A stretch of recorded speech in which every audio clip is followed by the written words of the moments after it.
Kumusta man mo karon? Igsuon mo ni Jesus o silingan? Igsuon.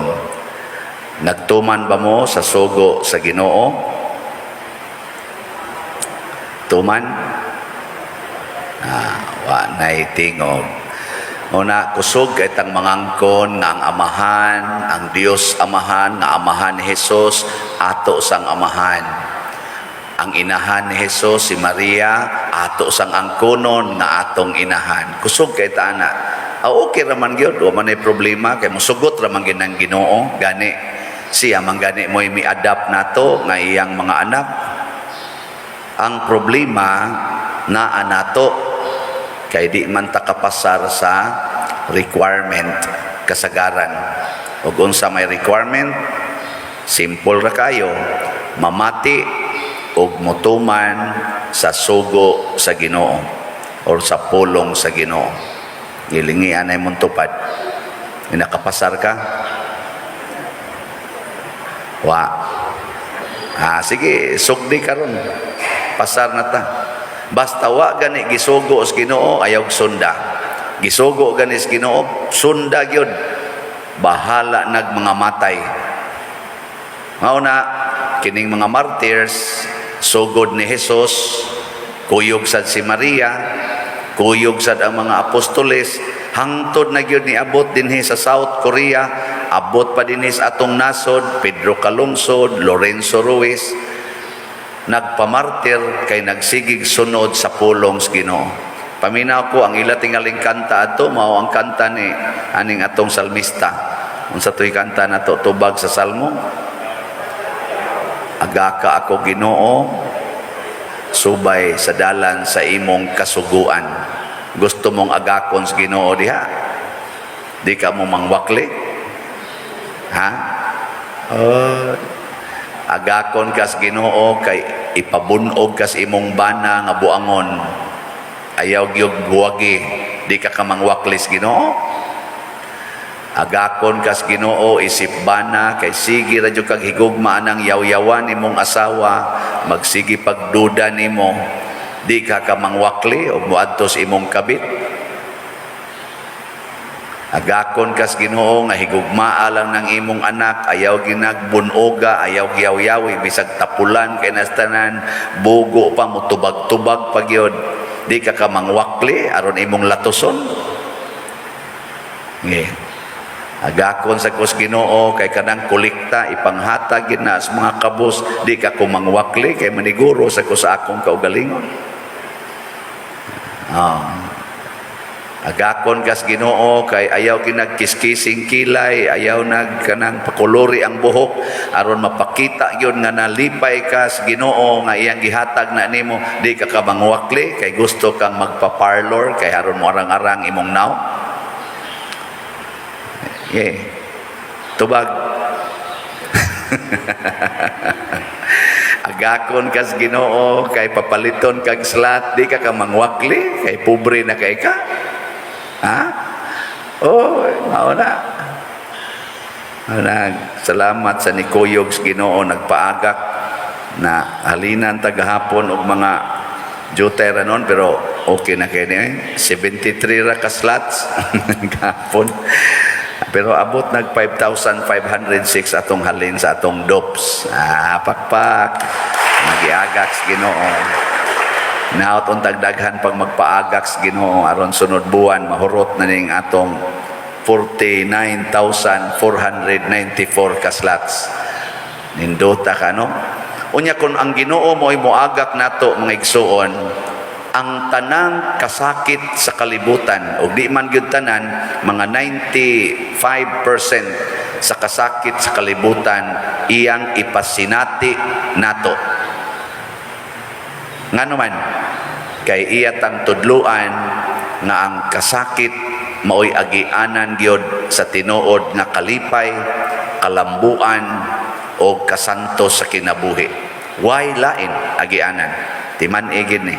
Wa gilaing agianan, kana ra gyung kasakit o kana ra gyung kamatayon. Gani ang mga martyrs malipayon kay naay mo martyr nila ngano man perfect, holiness ang martyrdom. Karon galisod man ta og pasantos ni Bishop Chupilo Kamumot kay nangita tag duha ka milagro nga genuine aron masantos si Bishop Chupilo Kamumot, usa para ma-beatified, usa para ma-santos.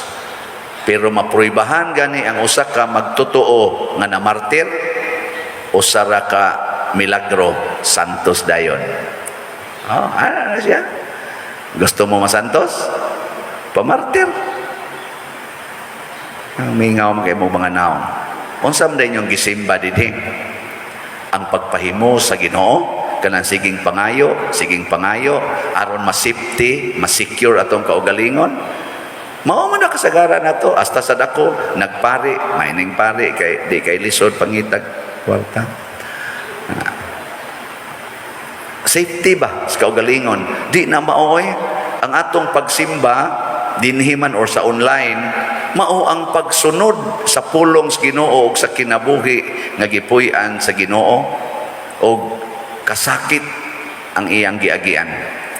Mao nang bulahan gito mga tao nga mahigugmas kasakit kay maghatag mo kalipay sa inyong isig katao. Sige, katapusan lingi sa imong tupad. Ingna siya, andam bakang muantos para nako. Sige na. Kanang wa mulingi mga buangon mo, impiernohonon mo. Di man mo musunod sa pulong, di man sa napulong sa Ginoo pa diroy, pulong man na anay mo. Wa di mo ingon ang Ginoo na follow me. Take up your cross and follow me. Antos uban ako. Wa di siya mo ingon na. Sige, usbag lingi mo to pa. Tagaan ta mong second chance. Ingna andam bakang mo antos para nako. Mayingon ganing ina palit og slot. Kay aron mo nindot ning atong simbahan. Ana. Oy, di man kam palit. So, daghan kay mga pag-antos nga nibunga og kalipay. Naalay bana nga akong nahibaw-an nga ang iyang asawa nga nakaanak katulo man ting ito sa laing laki. Iya ra yung gidawat. Hastang anak iyang gidawat. Malipayon kay iyang asawa. Ana. Kamu mga bana, ani adinhi, og may na inyong asawa, mudawat pa mo? Sus, bisan tingali ka ng gasig katakanta na to diri. Di tingnam dawat Pero, katong banahan, ni dawat yun. Niya unsa iyang gibasihan. Ingon siya, sige, baya kong paminaw suwaling padersyano.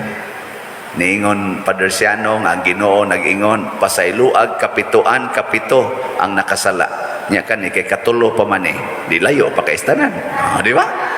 So kinahanglan pa manganak ang iyang asawa kapituan kapito para duna siya rason nga iya nang isalikway. Kaabot sa katong kapituan kapito 70 times 7 nga pagpanganak di oy maglisod ganis pito, di ba? Di wa na malipayo na santos pa. Gid mo yun. Klaro kes nyo mga naong. Sige na, nindog na ta. Mga igsuon sa tumang pagsalig, atong ihalad ngadto sa Dios ang atong mga pagampo uban sa mapaubsanon na kasing-kasing. Muingon kita, Ginoo patalinghugi kami. Ginoo patalinghugi kami. Alang sa atong Santo Papa, mga obispo o mga pari, nga sa tanang higayon makabaton sila og dakong pagsalig sa Dios, magampo kita sa Ginoo. Ginoo patalinghugi kami. Alang sa mga opisyalis sa atong gobyerno nga ilang mahuptan ang hiya sa pagkamaalagaron sa tanang katawhan, magampo kita sa Ginoo. Ginoo patalinghugi kami. Alang sa mga ginikanan, kansang mga anak midawat sa bukasyon sa pagkapari o pagkarelihiyoso, nga sa kanunay dasigon sila sa pagpadayon sa pagpangalagad sa katawhan sa Dios, magampo kita sa Ginoo. Ginoo patalinghugi kami. Alang kang halangdong Teofilo Kamumot, nga isipon unta sa Ginoo nga takos nga mabayaw ngadto sa altar sa mga santos, magampo kita sa Ginoo. Ginoo patalinghugi kami. alang sa mga proyekto dinhi sa atong simbahan nga pinaagi sa pangama ug paggiya ni San Vicente Ferrer, magmalampuson ug mahuman unta sumala sa atong mga giplano ug gipangandoy, magampo kita sa Ginoo. Ginoo, patalinghugi kami. Alang sa tanang mga benefactors ug donors sa atong simbahan nga mihatag og pinansyal ug laing-laing hinabang ug alang sa mga nagtrabaho dinhi sa atong mga proyekto nga hatagan unta sila sa Ginoo og daghan pang mga grasya sa ilang kinabuhi, malikay sila sa mga kadautan ug mulampos unta ang tanan nilang mga paningkamot, magampo kita sa Ginoo. Ginoo, patalinghugi kami.